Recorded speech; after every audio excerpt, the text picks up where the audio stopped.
Rahul Gandhi, Congress party, Congress party. धन्यवाद।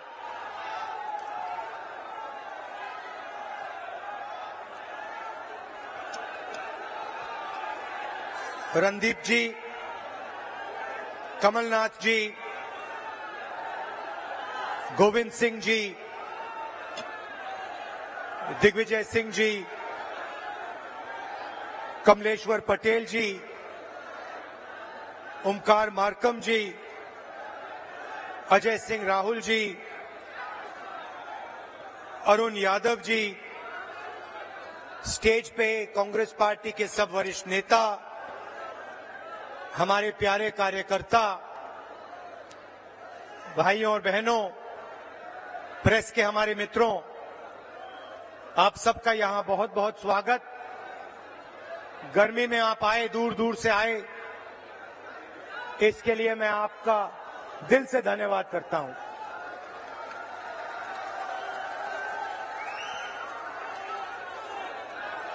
आडवाणी जी ने अपनी किताब में लिखा था, उन्होंने एक किताब लिखी थी और किताब में लिखा था कि जो आरएसएस और बीजेपी की सच्ची लेबोरेटरी, मतलब सच्चा कारखाना गुजरात में नहीं है मगर मध्य प्रदेश में है, ये उनका कहना था। तो जब मैं इस भाषण की तैयारी कर रहा था तो मैंने सोचा, आडवाणी जी ने कहा था कि मध्य प्रदेश उनकी लेबोरेटरी है, उनका कारखाना है, तो चलो देखते हैं आरएसएस और बीजेपी की लेबोरेटरी में, कारखाने में ये क्या क्या काम कर रहे हैं। दो तीन उदाहरण आपको देना चाहता हूं। बीजेपी की लेबोरेटरी में मरे हुए लोगों का इलाज किया जाता है और उनका पैसा चोरी किया जाता है। हिंदुस्तान के किसी और प्रदेश में मरे हुए लोगों का इलाज नहीं होता है, मध्य प्रदेश में मरे हुए लोगों का इलाज होता है और पैसा चोरी किया जाता है।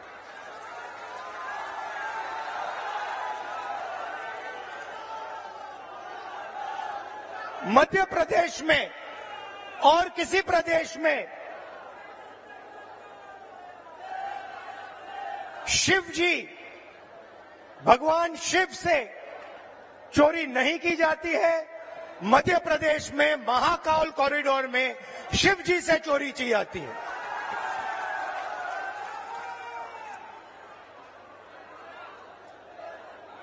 बच्चों के जो स्कूल यूनिफॉर्म होती है, उनका मिड डे मील का भोजन का पैसा होता है, वो बीजेपी लेबोरेटरी में उनसे चोरी की जाती है। मध्य प्रदेश के भविष्य से, छोटे छोटे बच्चों से चोरी की जाती है। व्यापम में 1 करोड़ युवाओं के भविष्य को बर्बाद किया जाता है, 40 लोगों की हत्या हो जाती है, एमबीबीएस की सीट बिक जाती है और पटवारी बनने के लिए 15 लाख रुपए की रिश्वत देनी पड़ती है। मगर ये लोग वहां नहीं रुकते। बीजेपी की लेबोरेटरी में 18 साल में 18,000 किसानों ने आत्महत्या की है। हर रोज 3 किसान बीजेपी की लेबोरेटरी में आत्महत्या कर डालते हैं। मंदसौर में बीजेपी की लेबोरेटरी में को गोली मारी जाती है, पे 18% और पेस्टिसाइड पे 12% जीएसटी लग जाती है। ठहरिए, बीजेपी की लेबोरेटरी में हर रोज महिलाओं का बलात्कार होता है। 12 साल की दिन में रेप होता है। भोपाल में एक लड़की का बलात्कार होता है और जब उसका भाई उसे बचाने की कोशिश करता है तो पुलिस के सामने उसकी हत्या कर दी जाती है। ये बीजेपी आरएसएस की लेबोरेटरी का काम। 45 सिलेंडर 11 और जहां भी देखो वहां पे प्राइवेटाइजेशन और कॉन्ट्रैक्चुअलाइजेशन किया जा रहा है। ये काम बीजेपी के लेबोरेटरी में आपके सामने किया जाता है।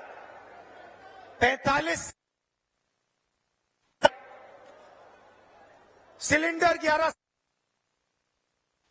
और जहां भी देखो वहां पे प्राइवेटाइजेशन और कॉन्ट्रैक्चुअलाइजेशन किया जा रहा है। ये काम बीजेपी के लेबोरेटरी में आपके सामने किया जाता है। बीजेपी के लेबोरेटरी में आदिवासी जिला है। बीजेपी के नेता आदिवासियों के ऊपर पेशाब करते हैं।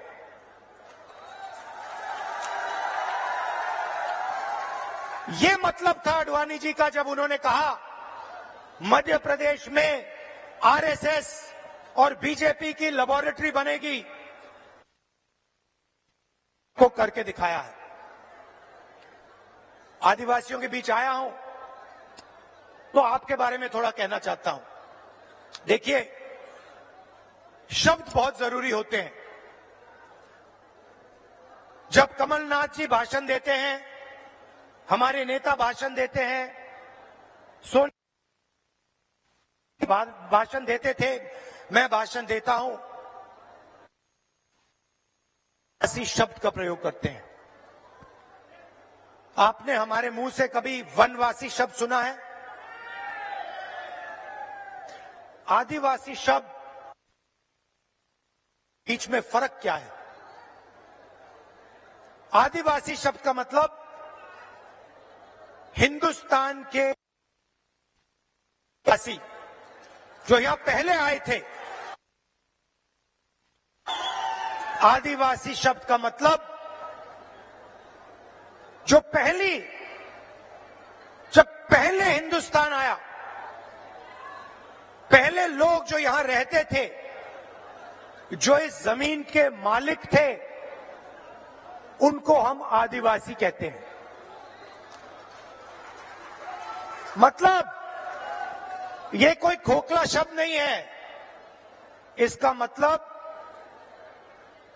हिंदुस्तान की जमीन, जल, जंगल पर आपका सबसे पहला हक बनता है। यह है इसका मतलब। दूसरी तरफ वनवासी मतलब आपका जमीन पे हक नहीं बनता, आप तो जंगल में रहते हो। इसीलिए बीजेपी के लोग, बीजेपी के नेता आदिवासियों पर पेशाब करते हैं। और जब कोविड का समय आता है तो जो जानवर को भी खिलाया नहीं जा सकता, वो मध्य प्रदेश के आदिवासियों को खिलाने की कोशिश करते हैं।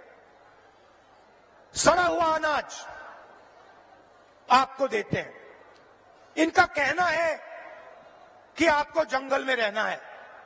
इनका कहना है कि आपके बच्चों को ना इंजीनियर बनना है, ना लॉयर बनना,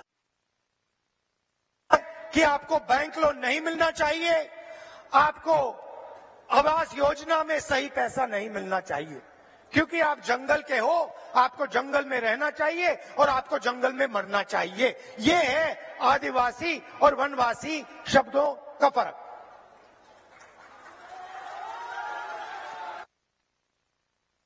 साफ है।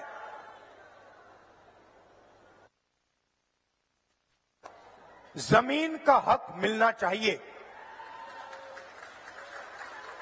जंगल का हक मिलना चाहिए और हम कानून लाए, क्योंकि हम खोखले वायदे नहीं करते। हम पैसा कानून लाए, हम फॉरेस्ट राइट एक्ट कानून लाए। अब इन पैसा कानून में साफ लिखा था, जमीन लेनी है, आपका जमीन पे कोई हक नहीं बनता। ग्राम सभा से कुछ पूछने की जरूरत नहीं, फॉरेस्ट डिपार्टमेंट जो करेगा वो करेगा। आदिवासियों का इसमें कोई हक नहीं बनता।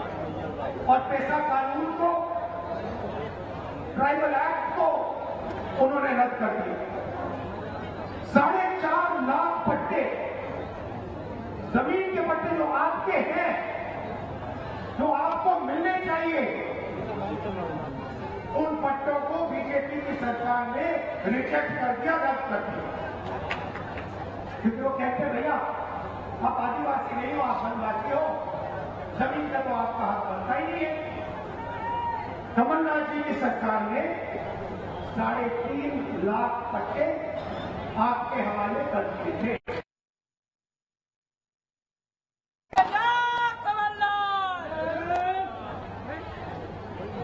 बीजेपी सरकार ने धमकी देकर, कराकर आपसे जमीन छीनी।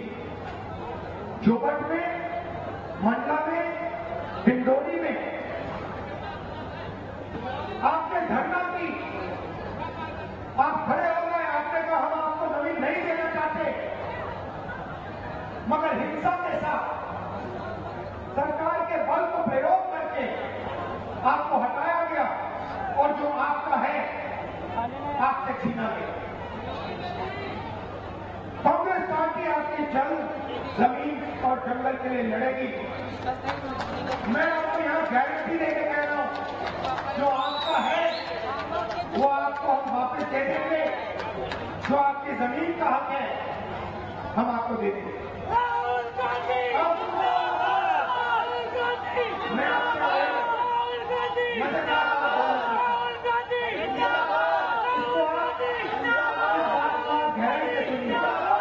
क्योंकि ये आपके भविष्य के लिए बहुत जरूरी बात है। देखिए, हिंदुस्तान की सरकार को 90 अफसर चलाते हैं, कैबिनेट सेक्रेटरी चलाते हैं और सेक्रेटरी की तो गवर्नमेंट ऑफ इंडिया चलाते हैं। हिंदुस्तान सरकार का कोई भी निर्णय हो, छोटे से छोटा निर्णय, बड़े से बड़ा निर्णय, मनरेगा कैसे बनेगा, आदिवासी बिल कैसे बनेगा, डिफेंस का पैसा कैसे खर्च किया जाएगा, ये सारे के सारे निर्णय अंत में ये 90 अफसर साइन करके निर्णय लेते हैं। भाइयों बहनों, बीजेपी के एमएलए और एमपी नहीं लेते हैं। बजट का कैसे प्रयोग किया जाएगा, हिंदुस्तान में जो जीएसटी का पैसा लिया जा रहा है, गरीबों से छीना जा रहा है, वो पैसा कैसे इस्तेमाल होगा, ये 90 अफसर निर्णय लेते हैं। अब मैंने पार्लियामेंट में भाषण में कहा कि 90 अफसरों में से 3 अफसर ओबीसी वर्ग के हैं। और मैंने कहा भैया ये जो पूरा बजट है, इसमें से सिर्फ 5% बजट ओबीसी अफसर डिसाइड करते हैं। अगर हिंदुस्तान की सरकार 100 रुपए खर्च करती है तो ओबीसी वर्ग के अफसर 5 रुपए का निर्णय लेते हैं। अब मैं आपसे सवाल पूछता हूं, मजेदार सवाल। अगर हिंदुस्तान की सरकार 100 रुपए खर्च करती है और ओबीसी के अफसर 5 रुपए का निर्णय लेते हैं, तो आदिवासी अफसर आज कितने रुपए का निर्णय लेते हैं ये बता दो। भाई और बहनों, ये हिंदुस्तान हमारे देश को चलाते हैं। आप मुझे बताइए, अगर हिंदुस्तान की सरकार 100 रुपए खर्च करती है तो आदिवासी अफसर कितने रुपए का निर्णय लेते हैं? जब मैं आपको बताऊंगा, जवाब दूंगा, आप हिल जाओगे। शर्म की बात है। भाई और बहनों, 100 रुपए में से आदिवासी अफसर 5 रुपए का निर्णय नहीं लेते। भाई और बहनों,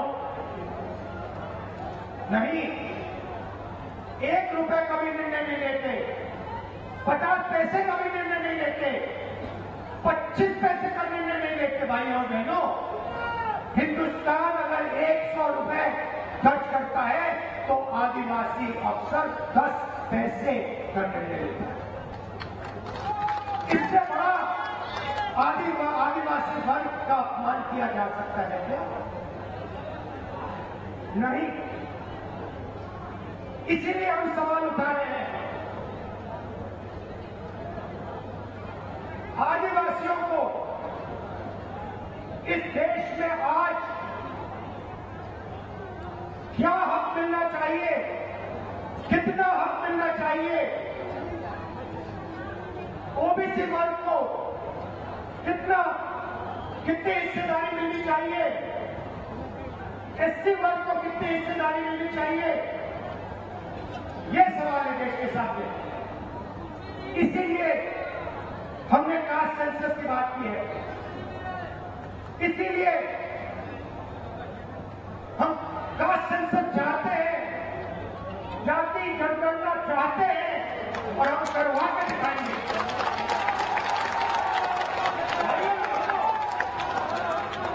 आप देखिए, पहले नरेंद्र मोदी भाषणों में वनवासी कहते थे, जहां भी जाते थे पहले कहते थे वनवासी।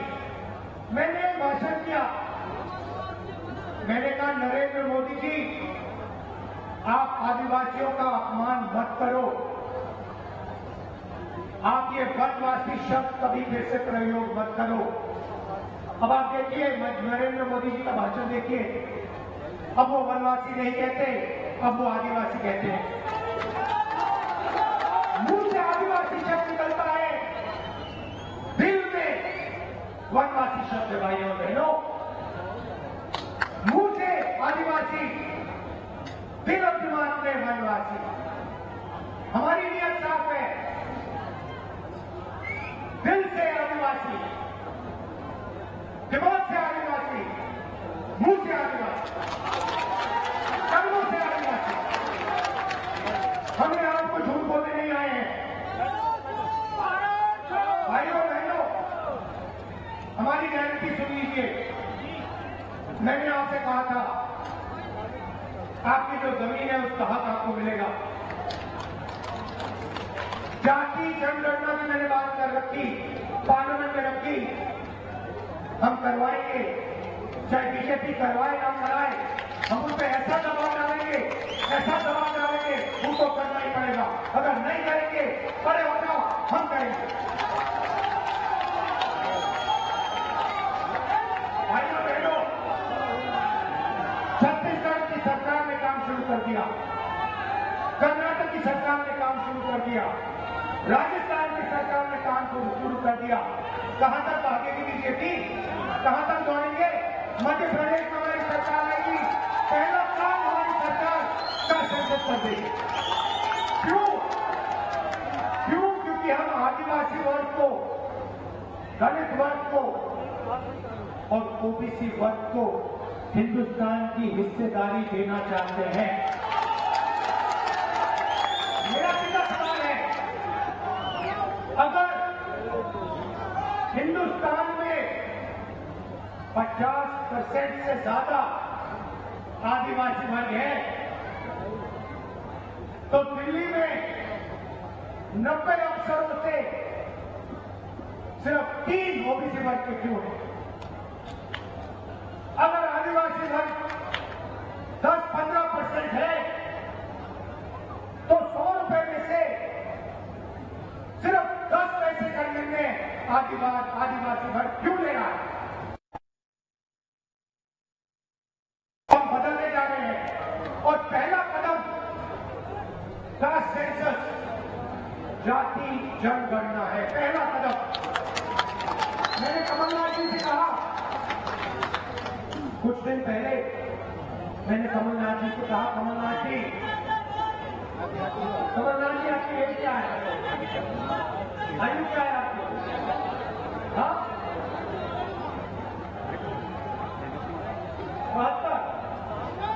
72 साल की एज है। आप देखिए, कांग्रेस के नेता है, कभी जीप पे चढ़ जाएंगे, कभी भारत जोड़ो यात्रा में निकल जाएंगे। कुछ दिन पहले भीड़ के बीच में घुस गए, थोड़ी सी चोट लग गई, घुटने में चोट लग गई। मैंने पहला सवाल इनसे पूछा, कमलनाथ जी आपने एक्सरे करवाया, एमआरआई आपने करवाया? कहते हाँ मैंने करवाया। क्या हुआ? नहीं, हड्डी नहीं टूटी थी, लिगामेंट में थोड़ी चोट लगी। वही बात मैं कह रहा हूं कास्ट सेंसस, जाति जनगणना एक्सरे है। आदिवासी वर्ग को चोट लग रही है, ओबीसी वर्ग को चोट लग रही है, दलित वर्ग को चोट लग रही है। चलो पता लगा लेते हैं, एक्सरे कर लेते हैं, दूध का दूध पानी का पानी हो जाए, साफ हो जाए।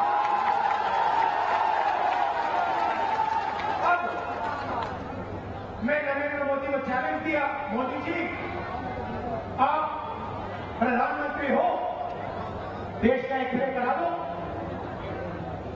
कांग्रेस पार्टी ने जाति जनगणना की थी, उसका जो डेटा है मध्य प्रदेश की जनता के सामने, ओबीसी युवाओं के सामने रख दो। कभी नरेंद्र मोदी जी पाकिस्तान की बात करेंगे, कभी अफगानिस्तान की बात करेंगे, कभी साउथ इंडिया की बात करेंगे।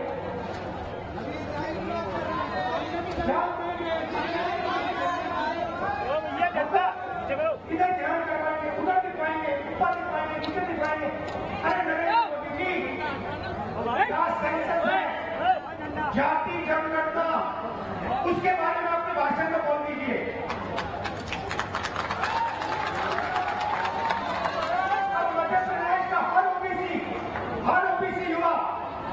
भाई और बहनों, मैं आपकी बात कर रहा हूं, आपके भविष्य की बात कर रहा हूं। आप बेरोजगार क्यों हो? समझो,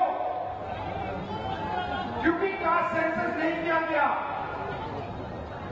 क्योंकि जाति जनगणना नहीं की गई, इसलिए आप बेरोजगार हो।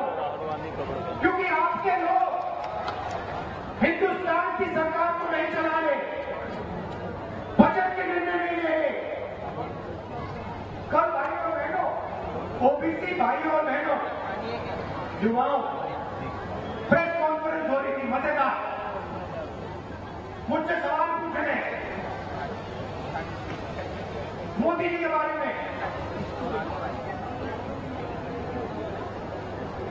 इजराइल के बारे में, अलग अलग सवाल। मैंने एक सवाल रख दिया सामने।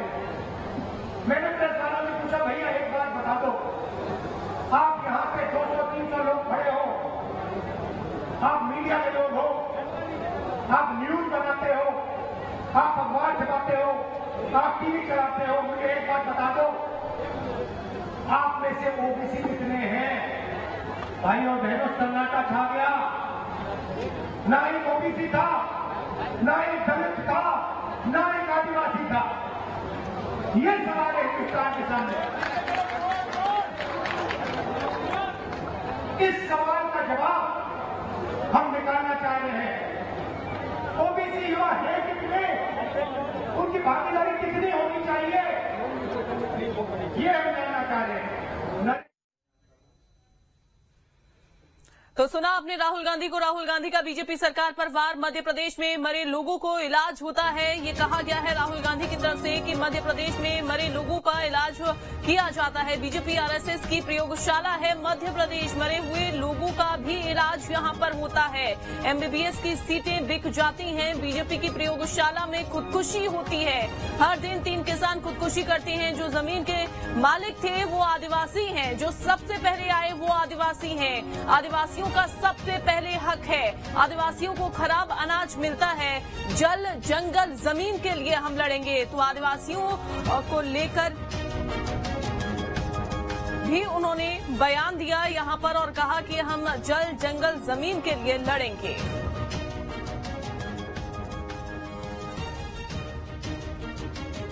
तो राहुल गांधी की तरफ से ये बयान दिया गया। अभी आपने सुना शहडोल के ब्योहारी में एक बड़ी जनसभा को संबोधित राहुल गांधी कर रहे हैं।